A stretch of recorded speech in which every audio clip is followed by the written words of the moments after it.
IVM.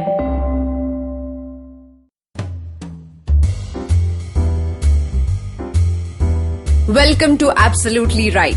I'm your host Aditi Surana. As many of you know, a major part of my work as a graphologist and a high-performance coach is rooted in understanding identities, inner conflicts, and emotional journeys. Our guest today jumps right in the deep end of the pool by speaking about some unavoidable emotional challenges that we all are experiencing in this lockdown. Parmesh Shahani is an author, the vice president at Godrej Industries, a passionate advocate for LGBTQ inclusion in corporate India, and the founder of the award-winning Godrej India Culture Lab. His first book, Gay Bombay, was released in 2008 and re-released in June 2020. He is currently excited about his second book, Queeristan, LGBTQ Inclusion in Indian Workplace, which is releasing this month. Today's unedited and unfiltered conversation is exactly how my coaching sessions take place. In today's episode, we discuss what level of identity crisis a person goes through while exploring their sexuality. How can you and I contribute to the journey of someone who is coming out to an Indian family? Trust, which is an important part of any relationship, can become a root cause of our relationship complications. How does that happen? And a twisted one, what makes hope, positivity, and trying to get out of the problem counterproductive? Parmesh is known for stirring the pot, taking pride in his work with the Pride community, and holding some uncomfortable conversations that people prefer to avoid. He will join us on the other side of this short break. Stay tuned. Hello, everybody. Welcome to another amazing week on the IVM Podcast Network. If you're not following us on social media, please do. We're IVM Podcast on Twitter, Facebook, and Instagram. We'd like to thank our sponsors this week, Paytm Money. So it's been a really fun week this week. We've had a great episode with Anand Nilakantha on Cyrus Says. Anand was one of the writers of Bahubali, and it's done some really fun stuff since that. Ashish Vidyarthi also had a really good episode on his show, Begin the Journey. Please do check that out. You do know Yuddha is back, right? Definitely check it out if you haven't. Yuddha is our show about Indian ancient warfare. It's hosted by Anirudh Kanisetti and Aditya Ramanathan. Really great show. You should check that out for sure. And I forgot, Rishikesh was on the network as well. He was on Absolutely Right with Aditi Surana. Do definitely check that out. With that, let's get you back to this show. Hi, Parmesh. I'm so happy to have you on the show. You know, I've been watching your work. I've been reading about you. I've watched some of the interviews with some different experts. Also, you were on IVM podcast in the past. So welcome again to IVM. Welcome for the first time to Absolutely Right. So how are you doing? I'm doing, it's up and down. It's been a very strange pandemic, and it's been, I almost never know, because each day I go through so many feelings and emotions, and just trying to make sense of it all. Just seeing how it's played out all over the world, particularly in our country, seeing the response, just seeing the horrific human cost of the pandemic across multiple dimensions, and seeing how it has furthered inequalities in so many ways. But also seeing the heroic individual response of just so many individuals. I work a lot on LGBTQ, diversity and inclusion, and just seeing so many young queer activists just rise up, and whether it's, work on COVID relief, whether it is create new forms of solidarity, it's in terms of that, it's been up and down, hope and despair almost every day. But even in terms of, say, work, even in terms of my work, even in terms of my personal life, it's been very turbulent. I mean, it seems like a lot of the things, including, say, in my own life, a lot of the things that one had kind of based my life on pre-pandemic, the past few months have kind of uprooted and are making me question. Some of these are not of my own choice. So it's been quite interesting in terms of just how to cope with all these feelings as well. And the third is that I've, during the course of it, finished this book called Queeristan, which is going to be coming out in August. So which is your second book. Which is your second book after Gay Bombay. Oh, wow. Yeah. So the Gay Bombay anniversary edition released in June. So it's been nuts. Trying to make sense of work, trying to deal with personal life, trying to roller coaster, indeed. Yeah, every day. But where I gravitate towards is I've just been trying to just be, in whatever way I can, as hopeful and optimistic and positive as I possibly can. I've started seeing a therapist again after years, and I think this is what a lot of us do. When times are good, we kind of coast and don't, kind of ignore mental health. Only when we are in a crisis moment, we reach out. So that's been useful to me, because to say that, I need to focus on it all the time, not just when the shit hits the fan. So thank you for saying this, because mental wellness is kind of optional in our world, right? It's like I see people giving way more importance to physical health and diet, but mental diet is ignored most of the time. So thank you for making that point. Yeah. So I want to ask you something about your journey, about how you have built the kind of movement specifically that you have, and being the inspiration that you are to so many people. You haven't done it by telling people that you have figured it out or you have your answers. You have actually done it by saying that these are my problems and this is where it hurts. And I really like that approach. I find that is so powerful. And also, it's like when you have the answers, you are like the go-to person. But when you don't have the answers and you're still suffering and dealing with it, coming to an open platform and publicly talking about it is way tougher. So share something, because I see people really struggle to do exactly that. They feel I will talk about it when I have an answer, and they just don't land up talking about it ever. Their issues and their problems. No, so that's just, so I said I've always been quite comfortable with ambiguity. I've always been very, very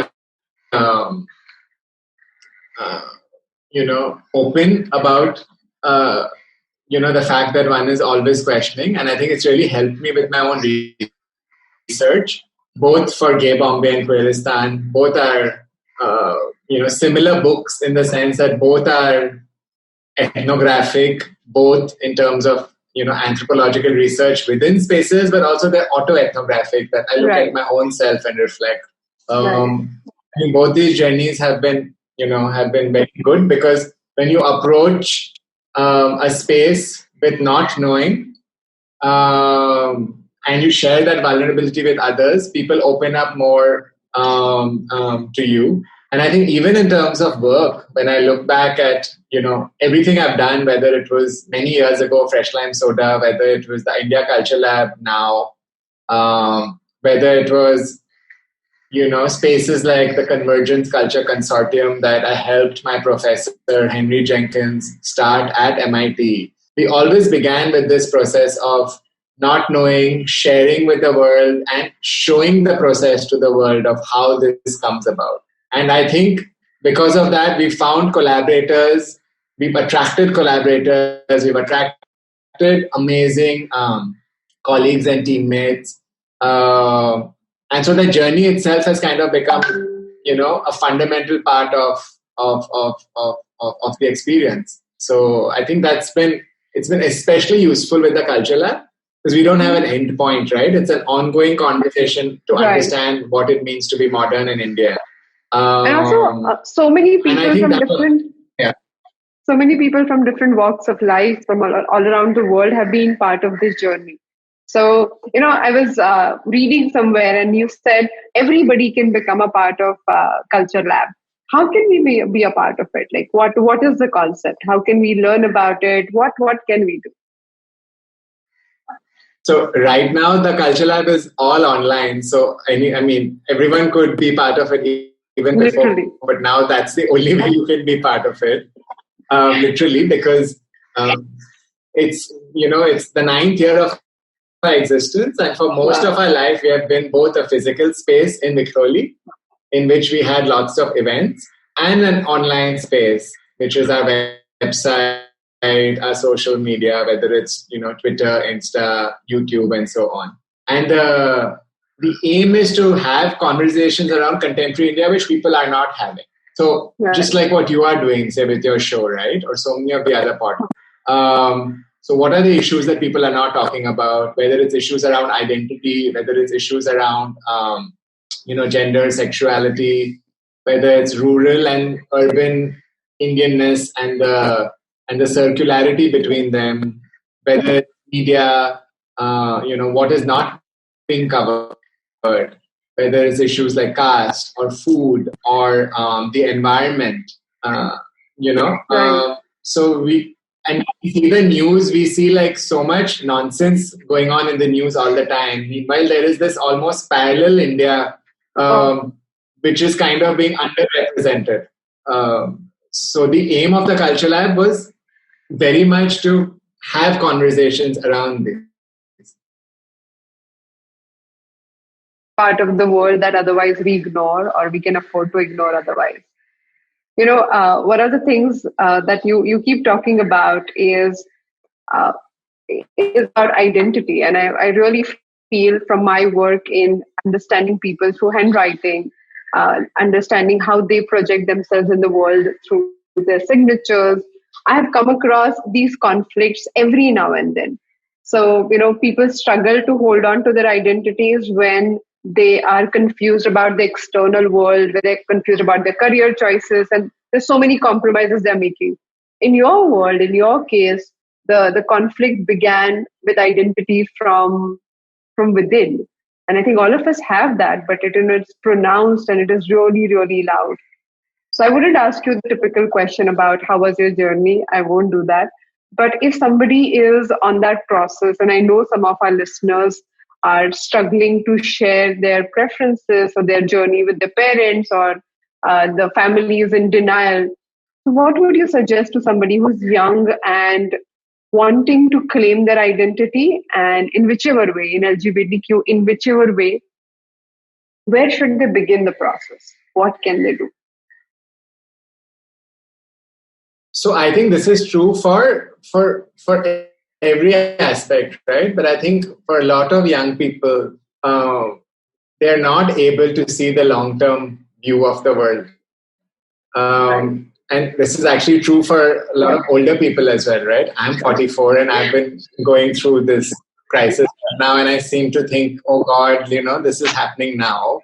Right. But, the world is, I mean, it's, but 44 is not old, okay? So if you claim 44 old, I think many people will have issue with that one. So yeah. Okay. I feel old at 44 often, but yeah. Okay. Yeah. I don't think it's very old for sure. Yeah. But I think for a lot of people, maybe in the teens or in the 20s, they think that, they're not able to see the long-term perspective. And so I think like one advice would be to really think that, to tell people that life is really long and you don't have to figure it all out right now. Like a lot of anxiety comes from feeling that you have to do it here and now, otherwise ... Yeah. So patience. But it's hard to give this advice because young people are not patient. I mean, that's one of the characteristics of being young. Being impatient.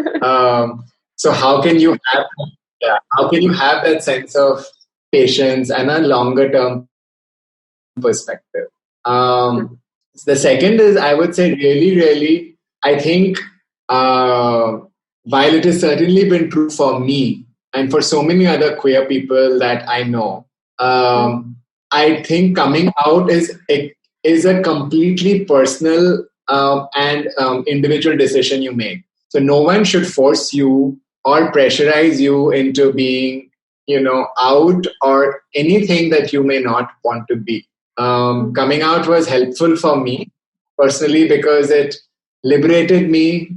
It relieved me from the tension of hiding a large part of who I am, and I can focus all that energy on being fabulous in other dimensions, because otherwise a lot of that energy is focused on hiding. And this has certainly been true of other queer people who have come out and shared and, tried to live meaningful, productive lives. But I recognize that for a lot of people, coming out may not be an option. They may not have families they may think they don't have families which understand them, or they may be in environments which are physically very impossible to navigate, and coming out might be a threat to their life. Or they may just not be ready to have that conversation. So I think coming out to other people is a personal choice, and you have to do it whenever you feel you are ready. A lot of people wait till they get a job and they are financially secure. And I would say rightfully so, because, parents in general and Indian parents in particular are extremely able to do all kinds of manipulation, saying, if you do this, I will, if you don't do this, I will not pay your fees. Or if you do this, Of course. And there are enough stories of mothers faking heart attacks and forcing their children to do straight marriages. It's not funny, because then their lives have been ruined of their queer children. Oh my God. And then the moment the marriage happens, they get up out of bed and say, now it's over. Oh, really? Meanwhile, you've got your child married, and what a disaster. So I think if people don't want to come out, if they know. My father, when I told him that I want to become a graphologist, and he was an artist himself, he didn't agree with the choice. He asked me to leave the house. I was 18 and a half and I had to support my education. So that whole manipulation, he thought I would give up on my crazy aspect of it, only because he is putting the force there. I know parents are really capable of doing that. So I would say for a lot of young queer people, you know your reality more. But whether you are coming out to the world or not, you need to come out to yourself. You need to acknowledge to yourself that you are who you are, and you're valid, and you're beautiful, and you're fine. And if you're not feeling fine, you will get fine as you go through the journey of life. So I think that is my first thing. Have a long-term picture. Don't pressurize yourself to do anything, for the immediate. The second, but the other thing is that there is now an incredible community of queer support all across the country, not just in cities. So if you are in Ahmedabad, there are groups like Queerabad. If you are in Kerala, there is Queerala, based out of Kochi and other cities in Kerala. Wow. If you are in Manipur, there is Ya-Or. If you are in Lucknow, there is the Awadh Queer Festival. If you are in... So my point is, wherever you are in the country, there are now queer support groups. If you are in Raipur, there is a Chhattisgarh LGBT group which organizes pride marches and, support and things like that, right? So one of the things I've done at the end of Queeristan is I've given a list of about 200 resources for young queer people, saying, find help. Wow. There are mental health support. Yeah.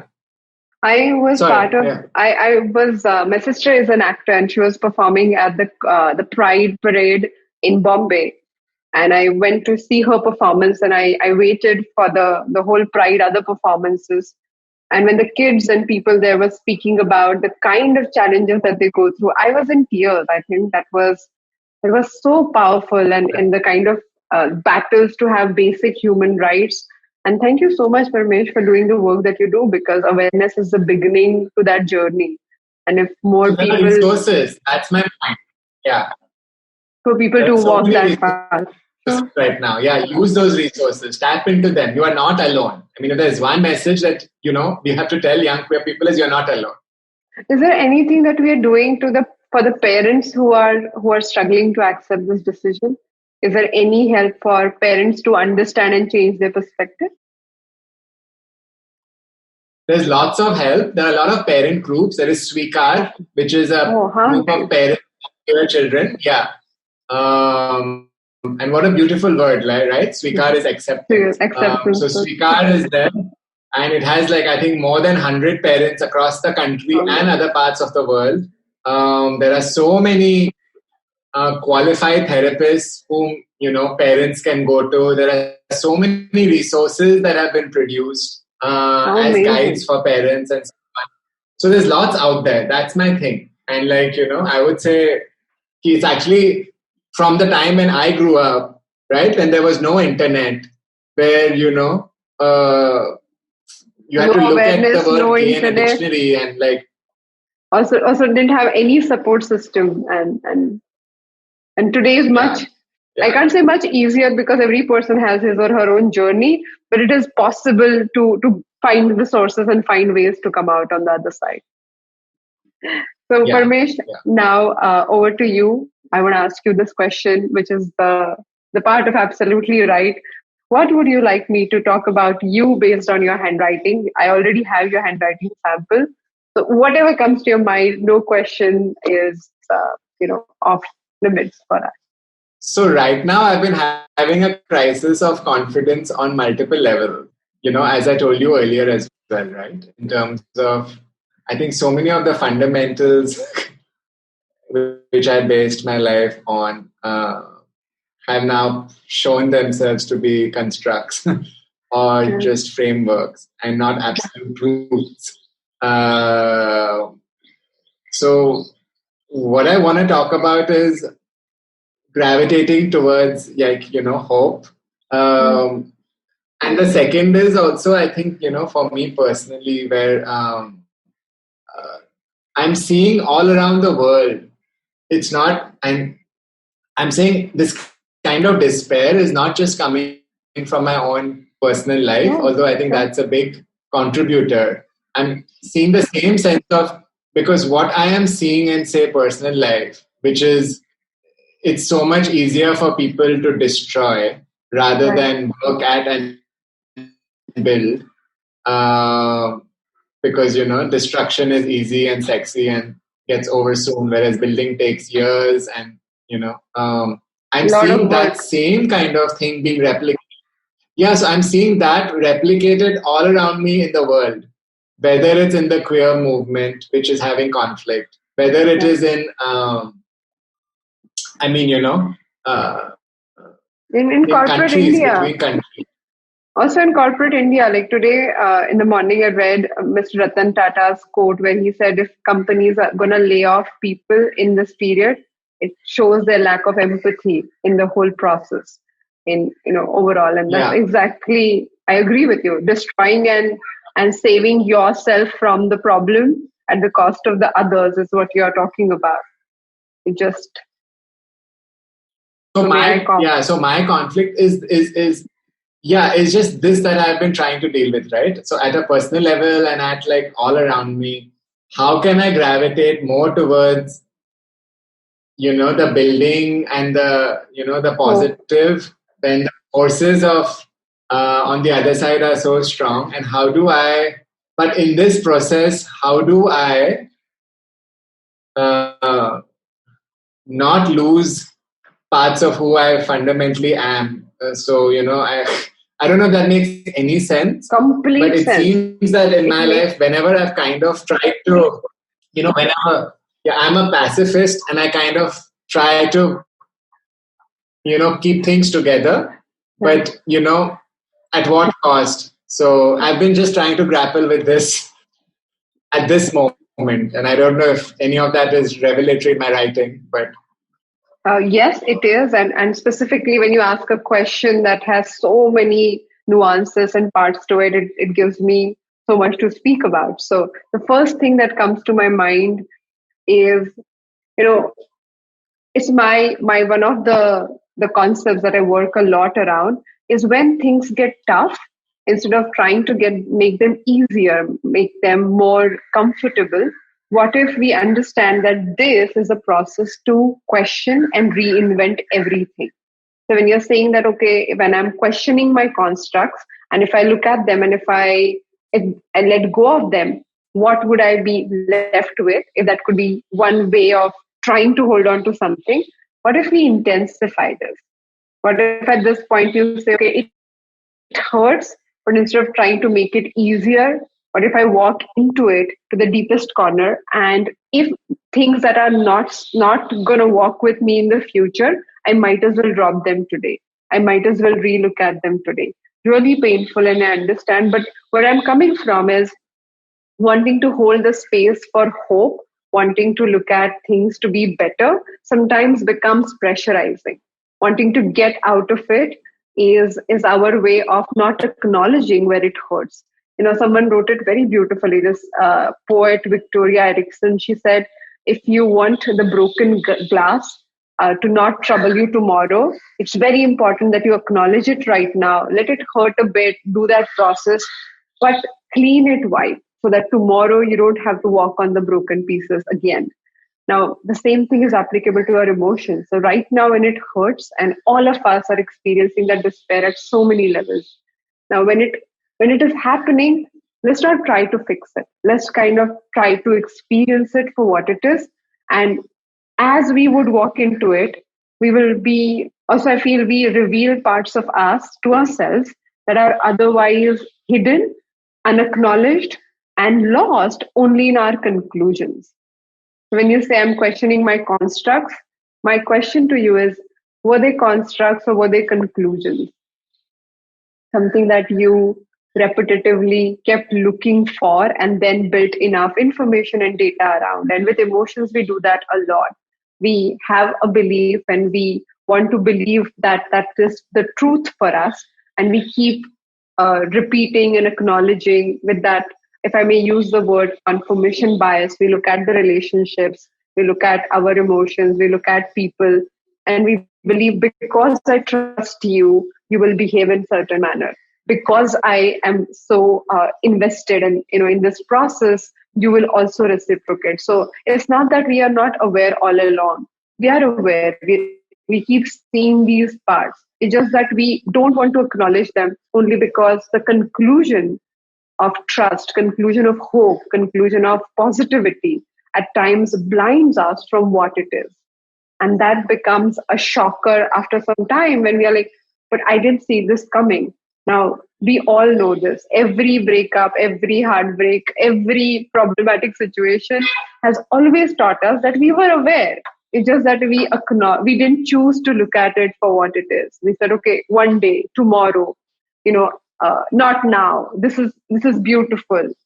So I think this lockdown and this overall pause on the world has lifted all those veils that we were tightly holding closer to our hearts. And now we are like, oh my God, I have to see it for what it is. And it is not as pretty as I thought. Yes, but like you are poetic in your approach in so many walks of your life, Parmesh. And that is one of the reasons why emotions and the process that we are talking about is also becomes poetic. Not real, but poetic. Poetic, I'm using the word very carefully because you layer the reality with your interpretation of it. And it makes it so meaningful and it's so beautiful like that. Having said that, there is a gap between the actual truth and the poetic nature. And I'm saying that from your handwriting where you have done that all along. You have really, and that also professionally helps you so much because you come up with that most unexpected perspective on the most complicated problem. You will look at things because you have your poetry going on and you would see the perspective which other people cannot imagine at all. Like that's not available to them. Now, same aspect which works very well for us professionally, at times personally gets to us because it is not the perfect match. Over to you. Yeah. You hit the nail on the head. I think. I had no idea all that was. Oh, thank you. But that is just the beginning. So one of the things I would definitely like you to keep in mind is your desire, is your need, is your habit. And I'm sorry I'm saying this as it is without giving, generally in therapy and in other processes, you give yourself or the other person little time to come to these pointed observations. But I'm going to jump in and say them for what they are, okay? I feel there is a space where there's a behavioral pattern that I see where you go back and you relive some moments again and again. Positive, exciting, beautiful, fulfilling, and also otherwise. When you relive these moments, you are actually recreating the mental space as a choice. It feels as if it is happening to you, and in this period is happening a lot. And you think, I get all these thoughts. And we are choosing our thoughts and our emotions all the time. It's not easy to disengage, especially with the kind of attachment that you function from. You're there and you're 100% involved, or you're not there. But that takes a lot for you. Being not there takes a lot out of you. I wouldn't say even from you, out of you to make that choice. So when you say you constantly try to find the harmony and the balance in the situation, is also to protect yourself from that hurt and that, how tough it is for you to let go. So I wouldn't give you the generic concept, oh, let go. I won't say that. I don't believe in such things.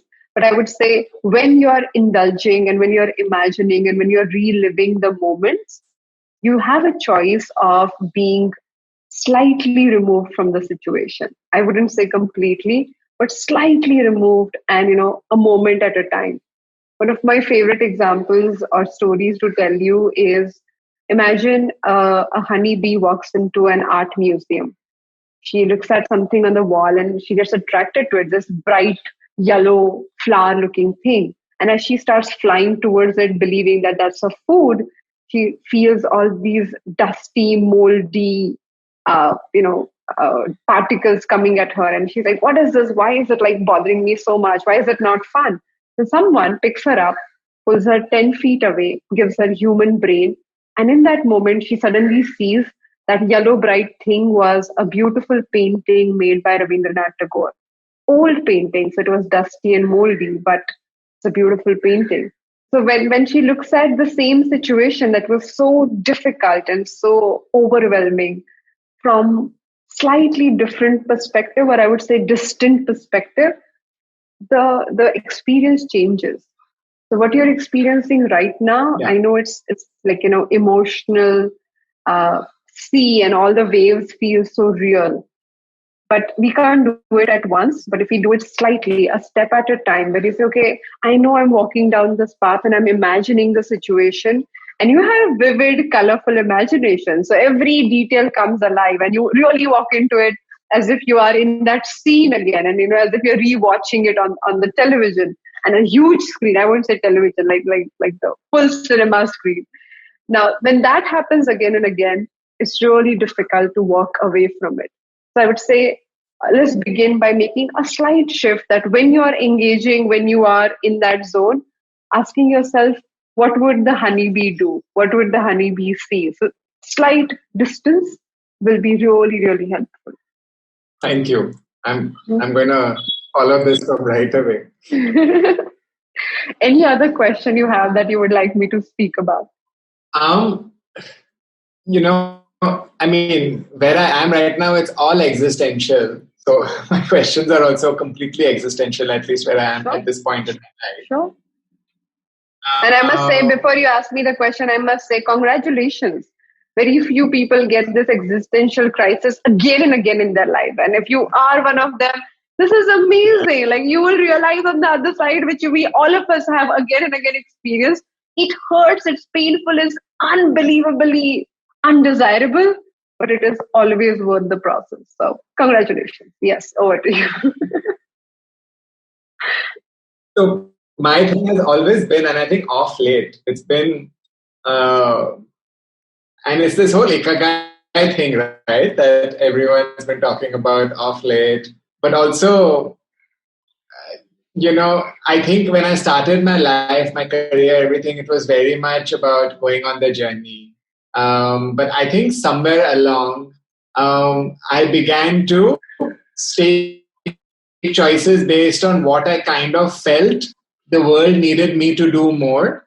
So to give you an example, when I started my PhD program at UPenn, but I chose to leave it for for a bunch of reasons, but I also felt that I would be better served. I would be better serving the world by doing something like the Culture Lab, right? Which is bringing people together. So maybe digging deeper to pursue knowledge that I want for 7 years might not be the best thing for the world. And how can I use my background and skills to, in some sense, add make value to the world a better place. Yes. Yeah, and I know it sounds like very naive and idealistic, but I've kind of for the past, 20 years operated with, with my life, with my choices, with everything else. But again, I think now, especially in the past few months, I've really begun to think of,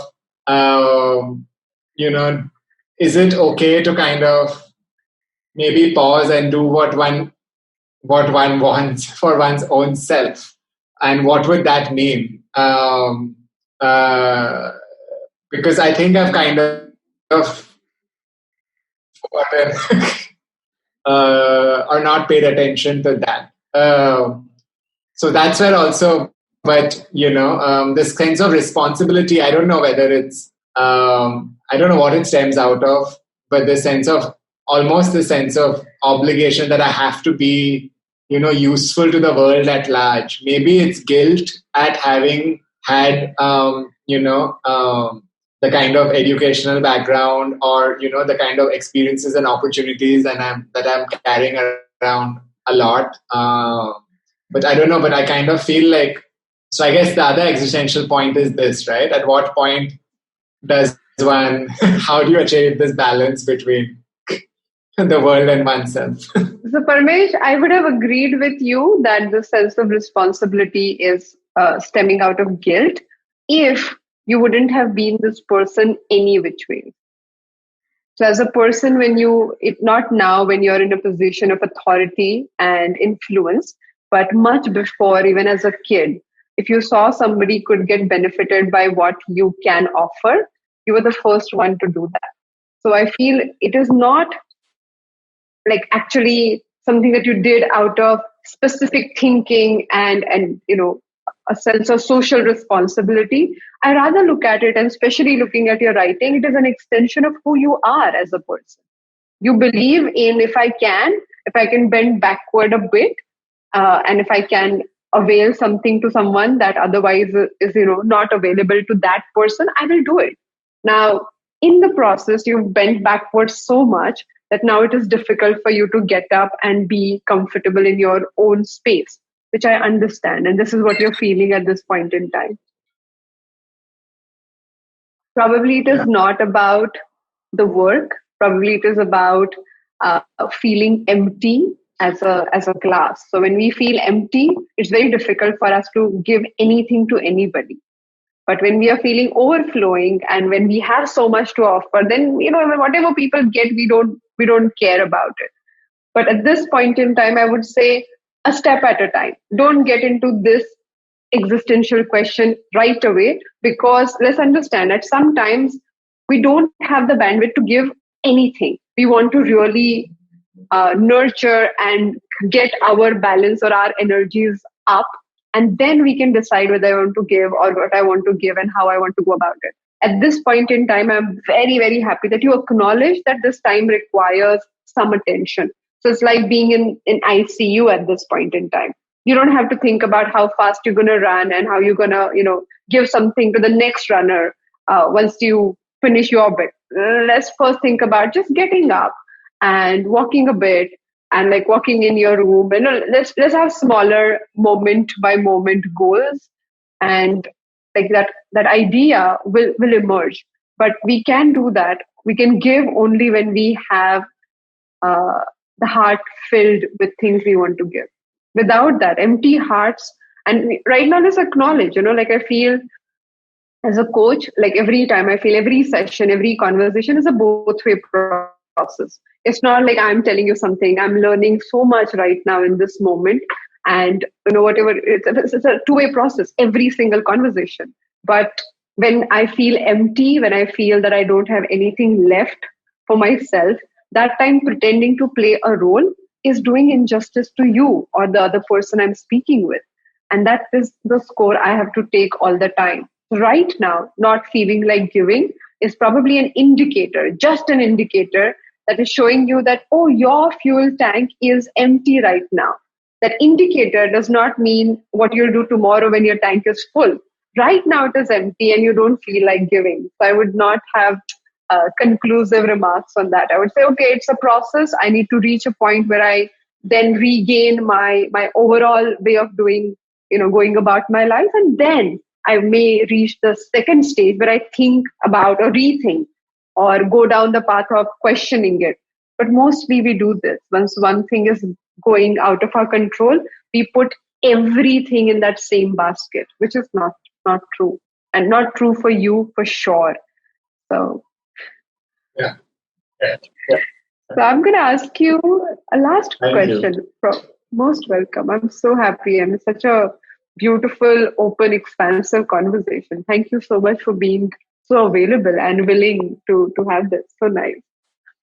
My last question to you is, what are your go-to mantras? Like when things go really, really tough, what do you tell yourself? Like, what has worked for you in the past? How did you navigate through it? I know it's an ongoing process, all of us on this navigation all along. It just said, what has worked for you in the past? So, I read this very interesting book called The Happiness Hypothesis by Jonathan Haidt. I don't know. Have you read it? No, I haven't. I'm going to think of it. I'm making a note right away. Okay. Yeah. And there's a metaphor there which is really, really very good that I found useful.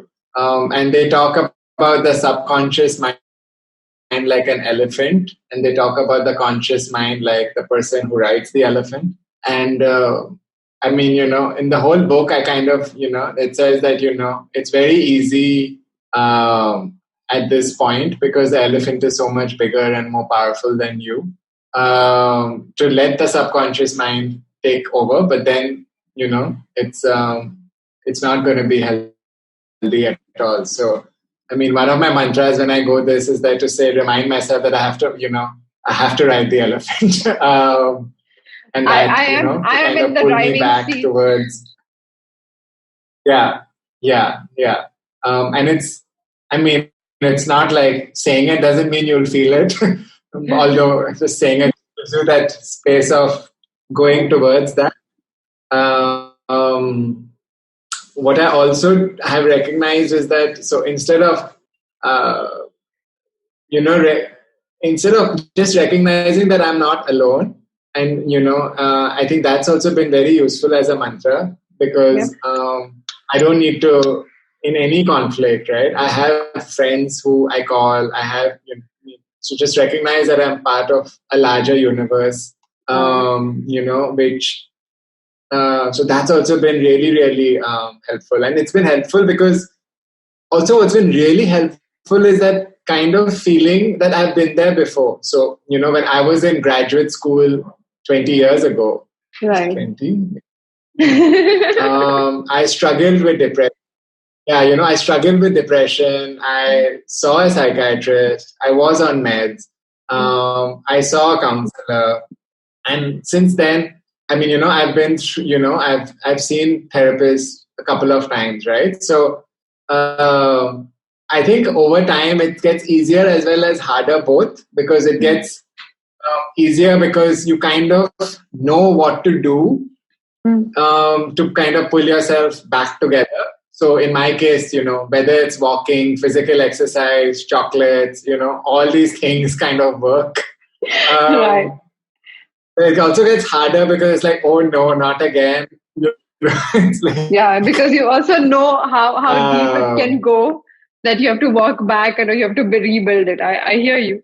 But so I guess one of my mantras is that I've been here before, and like this too shall pass. If that makes any sense, because I've been here before. But what really helps is looking at inspiring people around me who are really doing incredible work with so many less resources. So I guess guilt tripping myself has always tends to work where I say, come on, stop if feeling they can, so I bad. should also. No. You're one little speck in the universe, and there are people all around doing so much more amazing stuff. So shut up and like, and that's also tended to help. Okay. So if not dark chocolate, we can go through guilt tripping to figure out the way out. I like that as a final note. Thank you so much, Parmesh. This was so beautiful. I really, really enjoyed this conversation. I hope our listeners also get as much, the intense realizations the way we have in this process. So thank you so much for being on the show. Thank you for doing what you do and just for your kindness and empathy. It's. I wish more and more people had this quality. Thank you. So many of us set ourselves on fire to keep other people warm. I know we do that out of love, compassion, and care. But we do not realize that in the process, we are getting depleted and we can't carry on like this. As a result, we grow resentful and start holding that anger against the other person. We feel hurt and we cannot forgive. In the last few weeks, so many of you have asked me around this topic of forgiveness and what makes it so tough to forgive. Let's explore this topic on our Friday episode this week. Thank you so much for joining me on today's episode of Absolutely Right. I'm keen to know what were your takeaways from this conversation with Parmesh. What small actions will you be taking today to improve something in your life? Do share your experience and send your questions to me on my Instagram handle at Aditi Surana. To know more about my work, you can visit aditisurana.com. If you like this podcast, then don't forget to check out other interesting podcasts on IVM Network. You can listen to us on the IVM Podcast app or ivmpodcast.com. You can also follow us on our social media. We are at IVM Podcasts on Twitter and Instagram. Let's connect on Friday. Till then, happy writing! Namaskar, this is Ashish Vidyarthi. Yes, my friend, these are challenging times, but in these challenging times, we can create something extraordinary. Do take time to listen to my podcast, Begin the Journey, available on the IVM Podcast, website, app, or wherever you listen to podcasts. Remember, we have a great opportunity called life. Cheers. Hi guys, this is Ayushi. And I am Ritasha. And welcome to Agla Station Adulthood. It's a fun podcast we've got going on and we'd love for you to tune in and enjoy with us. Join us as we stop at various stations and discuss different topics that seem to be bothering us and hopefully Dating, you as well. relationships, beauty, just being an adult, lots of different things. We don't have a great grip on it, but we've done okay so far. Catch Agla Station Adulthood every Thursday on the IVM app, the IVM website, or wherever else you get your podcast.